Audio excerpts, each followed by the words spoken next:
Well, Chris, we're here in this loblolly pine forest. It's really beautiful. However, this isn't naturally created. This is something that's intensively managed. How old are these trees here?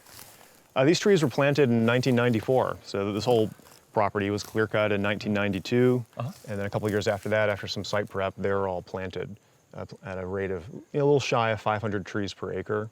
And they've been growing ever since then. And you use something called Silvopasture to kind of help you create this managed ecosystem. What exactly is Silvopasture?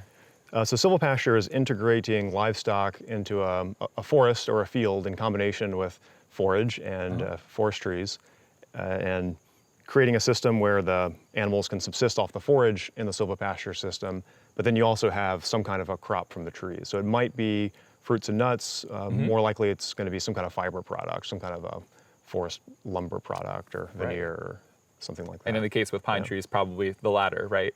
Yeah, these would eventually be saw timber, maybe like plywood logs where they'd cut off veneers and make plywood out of it. Walnut, black walnut would be the most common choice that would produce like a nut for people to eat. And you could conceivably set it up in like an orchard type system as well, where your goal is to produce peaches or apples or something like that. Got it. Now with the walnut, you not only get the nuts, you also get really valuable wood at the end of the tree's rotation. So that's another consideration there. And what kind of animals are you using to do this?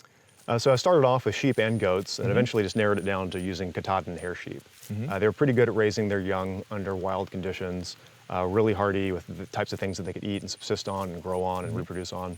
So yeah, I was just really impressed with that breed.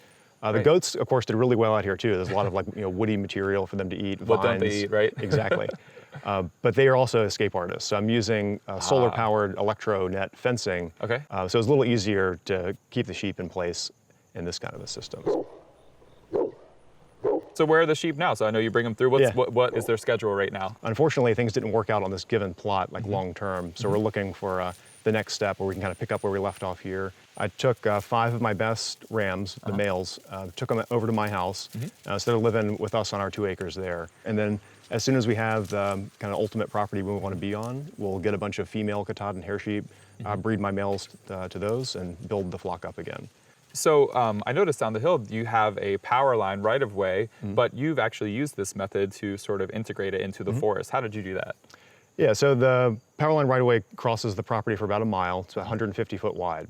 So in the spring, a lot of tall fescue comes up there in amongst all the woody plants. So that was one of the first places I would put the animals in their rotation in the early season. They would nibble on the fescue for the first couple months while things greened up under the forest, which happens a little bit later. And then they would be rotated through here.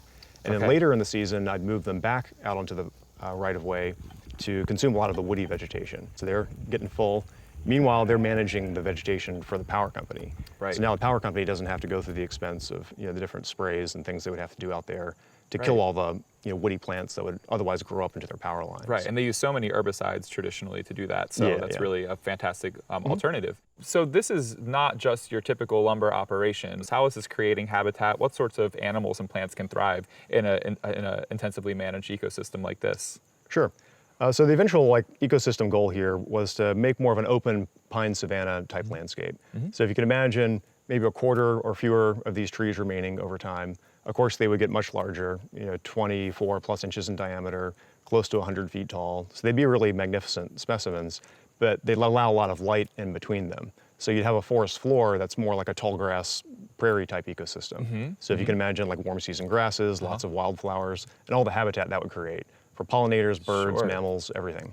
So it takes a lot of steps. It starts off really dense. Of course, all these trees had lots of dead limbs and things on them, lots of ladder fuels.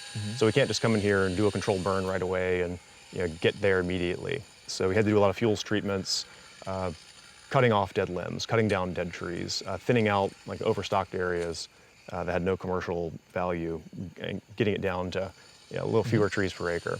And then the animals can come in. You'll notice there's a lot of honeysuckle on the ground, privet, invasive species like the tree of heaven back there. So they can eat a lot of that material down, which also reduces the competition for the forest trees. So after 2 or 3 years of kind of pre-treatments, bringing the animals through at least once, then it becomes safe to do a controlled burn.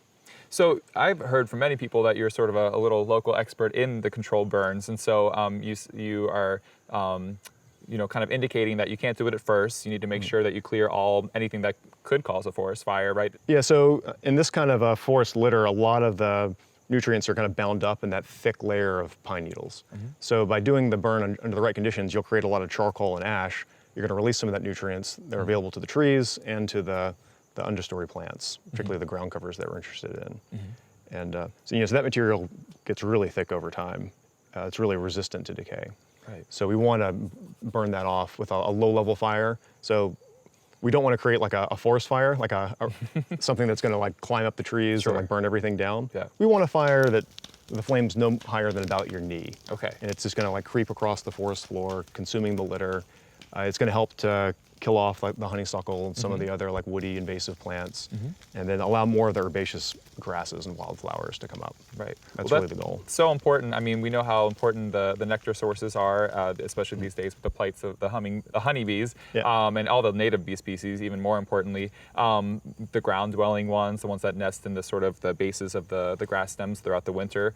So it's great that you're creating both a nectar source and a habitat, and really just creating an overall blank canvas to invite those native plants back in. Well, Chris, just before we wrap it up, what have you seen as far as using this method as an invasive species control?